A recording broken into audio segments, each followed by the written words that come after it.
Now we'll talk about rational functions and their graphs, and we've dealt a little bit with rational functions, but not so much their graphs yet. Remember that a rational function basically looks like a really scary looking fraction.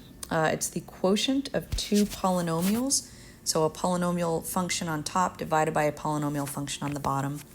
And then remember that the denominator function can't equal 0, so in this case q of x does not equal 0, because we can't divide by 0. All right, so rational functions, we're going to be talking about their features in this section. The first feature we're going to talk about are what are called vertical asymptotes. We're going to see vertical and horizontal asymptotes with our rational functions.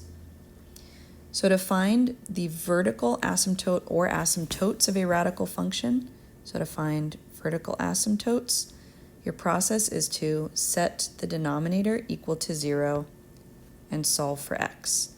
And when you find your vertical asymptote, it must be in the form x equals a. It's an equation of a vertical line, so we're going to write it as x equals 2, x equals -7, whatever it ends up being. But an asymptote isn't just a constant, so an asymptote is not 2. An asymptote can be x equals 2. So make sure you write it in that equation form.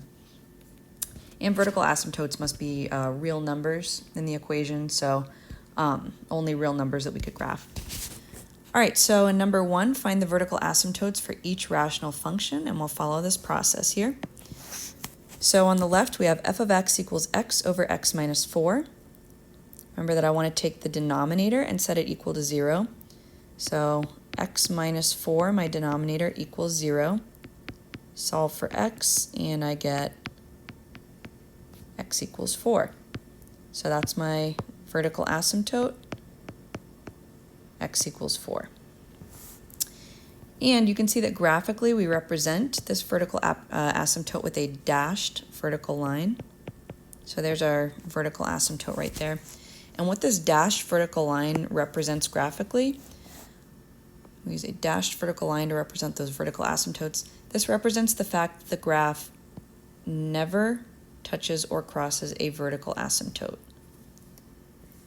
If it crossed x equals 4, then we would have an issue in our denominator, right? Our denominator can't equal 0, so x can't equal 4.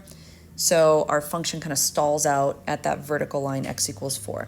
And then you can see the function just kind of skating along the vertical asymptote on the left and on the right, but never quite crossing or reaching it. Okay, on the right-hand side, f of x equals x over x squared minus 4.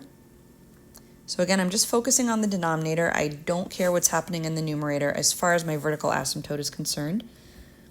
So if x squared minus 4, my denominator, equals 0, I could factor that as a difference of two squares. X plus 2 times x minus 2 equals 0. Set each of those factors equal to 0 and solve and get two values for x equals -2, and x equals +2.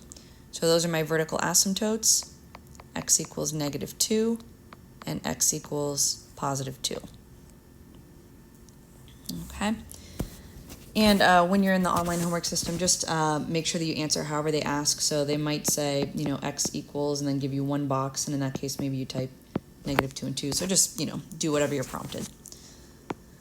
But I'm just going to write the two equations to represent that we have two vertical asymptotes. So you can see on our graph, there's that vertical dashed line at x equals -2, and there's a second vertical dashed line at x equals +2 to represent the fact that the graph never touches or crosses that vertical asymptote.